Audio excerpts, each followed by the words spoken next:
Nous voici à nouveau au rendez-vous.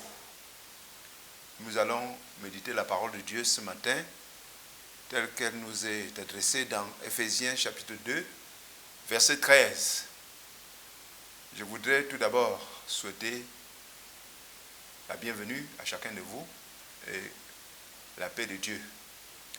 Prions le Seigneur. Seigneur Dieu Tout-Puissant, nous te bénissons, nous t'exaltons, nous te magnifions parce que tu es bon. Tu es bon parce que tu nous rassembles constamment pour nous enseigner ta parole et nous bénir.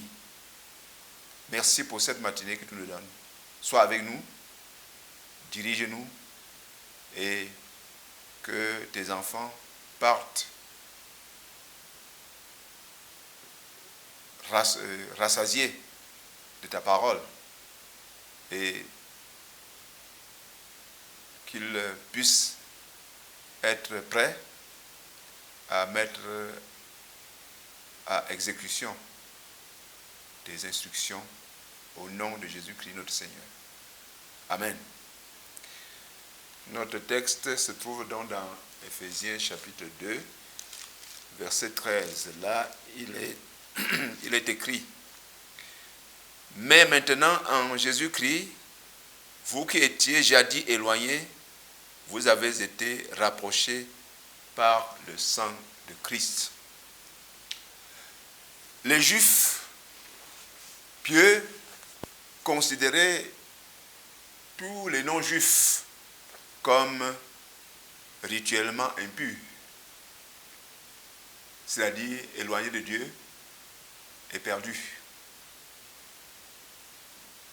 Quant à eux, à cause de leur héritage spirituel, à cause de cérémonies religieuses qu'ils faisaient,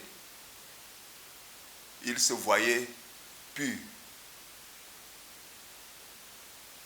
Ils se voyaient immaculés.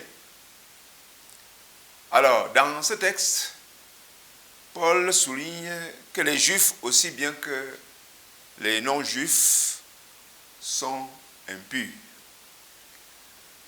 Bien entendu, les Juifs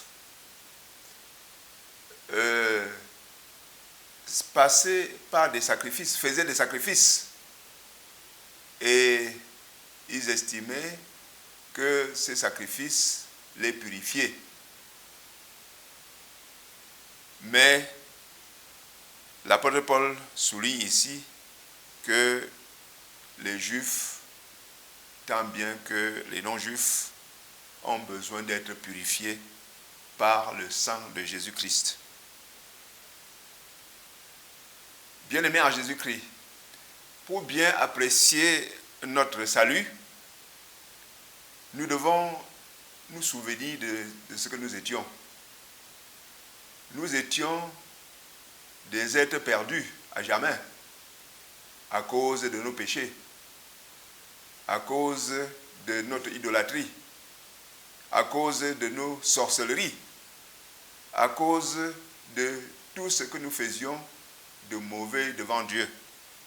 Mais Jésus-Christ est venu et dans son amour, il nous a purifiés avec son sang. Personne n'est donc plus étranger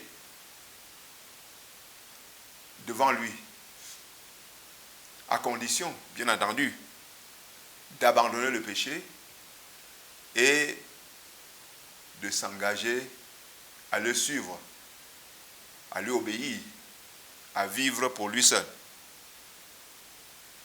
Celui qui s'engage à servir Jésus est aimé par lui. Et en retour, cette personne doit aussi l'aimer. Cette personne doit l'aimer en abandonnant les autres créatures, en abandonnant les idoles, en abandonnant tout ce qui n'honore pas Dieu. Quand les Juifs et les païens ont cru véritablement, quand ils sont confiés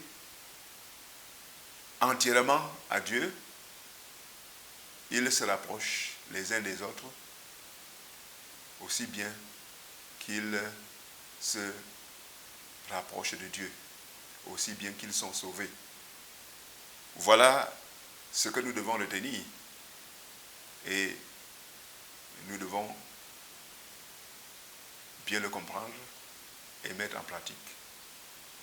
C'est ce que je souhaite pour chacune et chacun de vous au nom de Jésus-Christ. Amen.